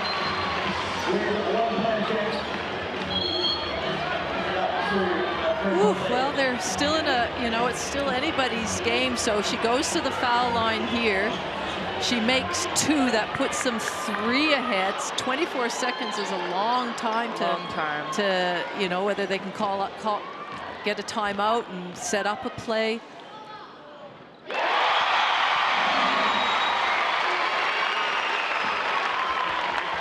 First goes for Graham, who's had the job on Lauren Nicholson in this second half. Done it superbly. There is time left for Sydney, who led by 10 at three-quarter time. Eminopu puts it on the floor, drops it inside, turns it over. What's the call? It's going back in black.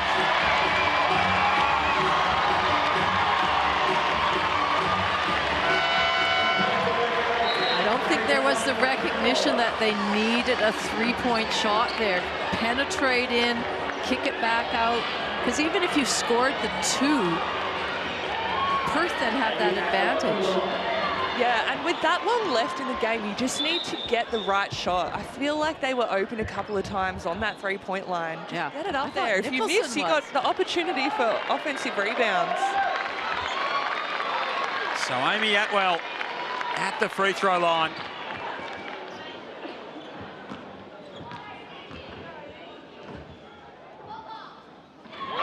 You can hear a pin drop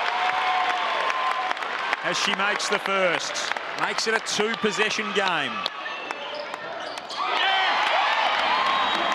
5-point Lynx lead, having not led until the 2.5-minute mark of this final term. Nicholson's shot rolls off the rib. They'll foul Graham. But the Lynx in this last quarter have done enough to run over the top of Sydney. 24 points to 9. And Tegan Graham will go to the line to ice it.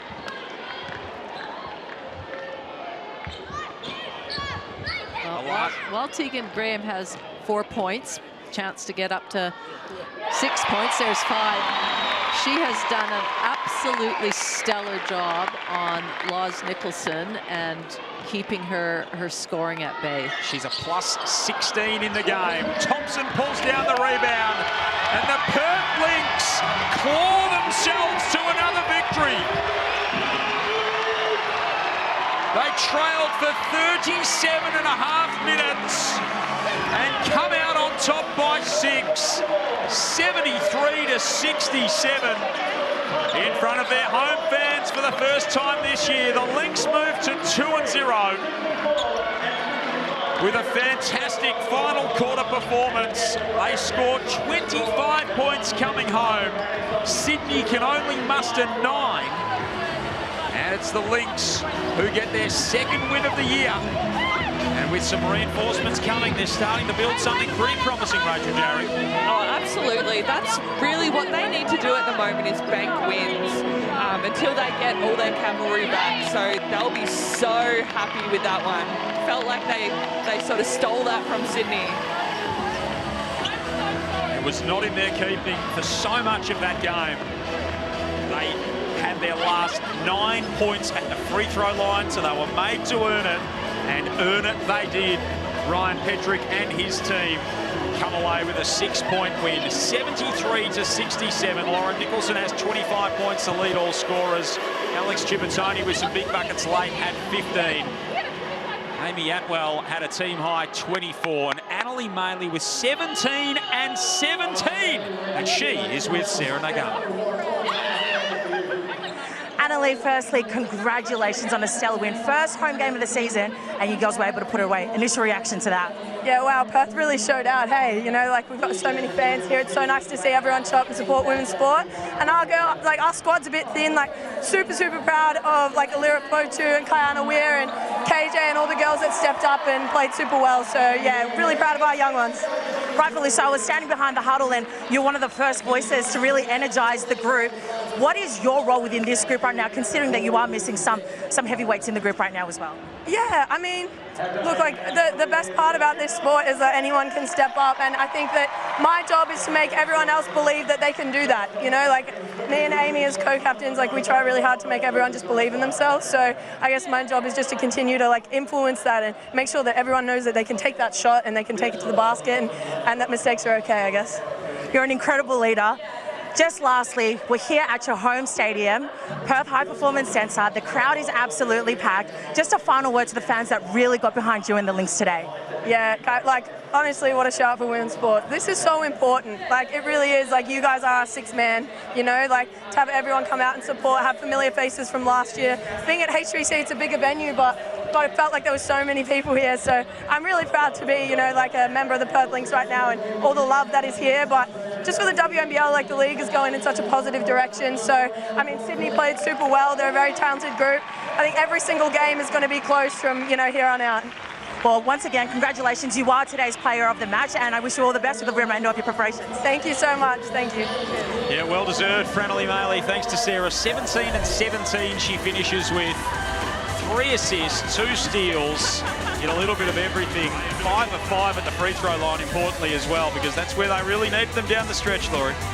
Well, and the other thing she did is she went into that point guard position for a little while too, and so she was really a jack of all trades today, and she really showed her array of what she could do, and it's really good to see that, you know, she's not only a rebounding machine like we know, but to score 17 points and to be a leader of this team is really important for Annalie. And after a down performance in round 1, Rach, you know, 5 and 15 rebounds, which is hardly a down performance by anyone's standards, but didn't have the scoring output she would have liked. That's a big way to bounce back. Oh, absolutely. It's just the maturation of her game. She's just grown, you know, year to year, season to season, and you know, one bad game, she's just going to move on to the next and come out and do what she did tonight.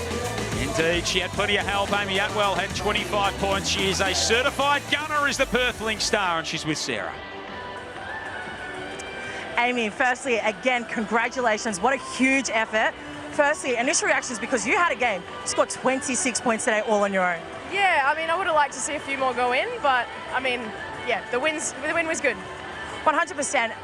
Obviously, looking at your story, you had a bit of a knee injury that set you back a little bit last season, but now you find yourself at home and you're putting on incredible performance. Do you feel like you're nearing your top form again? Yeah, I mean, I'm definitely getting there. I'm not there yet. I'm feeling better and better every week and every day, and it's kind of just a work in progress and something I'm going to have to learn to manage and find what makes me feel best on game day. But yeah, definitely getting back there. The game sort of ebbed and flowed, and it wasn't really until the last quarter that Lynx were able to put it away. Did you have a moment where you thought, we're clicking and we've got this in the bag? Yeah, I mean, we were down most of the game, but I always felt like we were like right there, and we just needed that final piece to kind of click in. So yeah, they're a great side, but I kind of always knew we had a run in us if we could just get it to click. And yeah, during that last quarter, we kind of just got there. And just lastly, on the home crowd, honestly, I could not hear my own thoughts towards the end. Did you really feel as though those in the stadium here at Perth High Performance Centre really pushed your girls to get that result? Yeah, definitely. I mean, there are 6 men, especially in that last quarter when we're kind of coming back. You couldn't even hear what the point guard was calling on the court. So yeah, it was an electric atmosphere in here, and it was really cool. Well, phenomenal win. Rest up, recover well, and we go again. Thank you. Appreciate it. Thanks to Sarah and Amy. So 24 points, 11 of them at the free throw line, Rachel. Not her best shooting performance, but when she does get going and starts feeling good about her body, she's such a scary prospect. Oh, she really is, and I said it as a bit of a joke during the broadcast, but a bad shot is better than a turnover. She only had 1 turnover for the game, and yeah, she didn't shoot the lights out tonight, but at least she's getting the ball up there. It's going to be a score more than a turnover, so I like to see her continue to shoot. And plus 11 on the game, Amy Atwell. So there you see her numbers, 11 of 13, and hit a couple of clutch ones down the stretch, Laurie. Well, we talk about free throws winning games when it's close, 11 from 13, so she did all the right things to get herself to the line, and then she really surpassed by 11 to 13. Great result. So plenty to like for the Perth Lynx fans who get their first look at their team at home this season. The Lynx move to 2-0 with a come-from-behind win over the Sydney Flames. And they are soaking it up in the aftermath, both players and supporters. More to come on the other side of this.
Great finish in Perth, the first home game out west for the Lynx this season, and they come from 10 down at three-quarter time, having not led in the first three quarters, to win by 6, 73-67. Great to see plenty of fans in the Perth High Performance Centre soaking things up and meeting their stars. It is a great part of our competition that we do get to see the fans and the stars interacting so closely. And we spoke about Maley, we spoke about Atwell, but Laurie, Alex Ciabattoni just continues to deliver in the clutch. Well, she is just, I have nothing but high praise for Ciabattoni, the way she goes about her business, and both defensively and offensively. So she's just so calm and cool under pressure. She makes the right decisions. I think she's a real good influence on her teammates, but so impressive. And can finish with some heavy contact as well. The story of the first half really, Rach, was Sydney, and they jumped down to that lead, and it was Lauren Nicholson. She had 20 points at half-time. She could not miss. They could not keep the ball away from her. They did a great job on her in the second half, but her first half was extraordinary. Oh, it was sublime. It was just, you know, peak Lauren Nicholson. That mid-range jumper, as you see there, just absolutely beautiful to watch. And, you know, credit to Perth and Tegan Graham for coming out and locking her down. But her teammates really need to help her out in those situations and help get her open. So Tegan Graham had the job on her in the second half and kept her pretty quiet, and that was really a pivotal performance in the way that Perth were able to come away with the victory. Unique Thompson played her role for the Sydney Flames as well tonight. As we mentioned in commentary that she sort of snuck up on us in terms of what she brought to the game. 12 points, 12 rebounds in the end, 4 steals for her as well. So she was another who really contributed in a lot of ways, Laurie. Well, she did, and I always like a player that sort of just goes about their business, and all of a sudden at the end of the game you go, wow, look at her stats. But she moves well. She demands the ball when she's open. Again, I talked about her being undersized, but she always is still able to create, and she's not intimidated at all by being undersized. There's our full-time match stats. So the field goals from neither team were all that crash hot, but importantly, you look at the free throw numbers there, Rach. We spoke throughout the game. So Sydney had 19 extra field goal attempts than Perth, but the Lynx at the line down the stretch, they came up big. Oh yeah, you know, free throws win games, and we saw it tonight. And Perth did such a good job getting to the line, especially Amy Atwell, as we talked about earlier, and just mixing it up and trying to get inside the key when other things weren't going for them. So credit to them for working hard inside that key. They win at 73-67 in the end, the Perth Lynx. Of course, first game at home for them this season. Sarah Nagama is among the fans. Sarah, what was the vibe like in there? It was absolutely electric, Joel. Honestly, at one point, I could not even hear my own thoughts. We often talk about home ground advantage or home stadium advantage, and Perth Lynx certainly had it. The crowd was oohing and ahhing, and particularly in the last 4 minutes of the fourth quarter, everyone was up on their feet and really beckoning this side to a home win. So incredible to be here, incredible to make my WNBL debut alongside you and such a stellar team. And honestly, I'm a basketball fan for life now. We love it, Sarah. Thank you. We love the colour that you brought to proceedings throughout for us here on the broadcast. Let's take a look at our Bunnings Warehouse ladder. 2 teams are 2-0. The Townsville Fire with a big win yesterday. The Perth Lynx are 2-0 as well. So they've made a very nice start to their season. And then Geelong and Bendigo go at it tomorrow night in what is going to be an intriguing clash to round out the round. We've got opposite ends of the country in Perth and Townsville sitting at the top, but both teams look really impressive. And we have to just remember that Perth are going to get better and better with the ins that come. But what a great game we're looking forward to for our first Tuesday night WNBL clash. Well, hopefully someone gets out there, speaks to Rachel Jarry, and she can just talk another close finish into existence as she did tonight. It was a great finish. Perth trailed by 10 at three-quarter time. They rolled on home to get their second win of the season, 73-67. See you on Tuesday for more WNBL.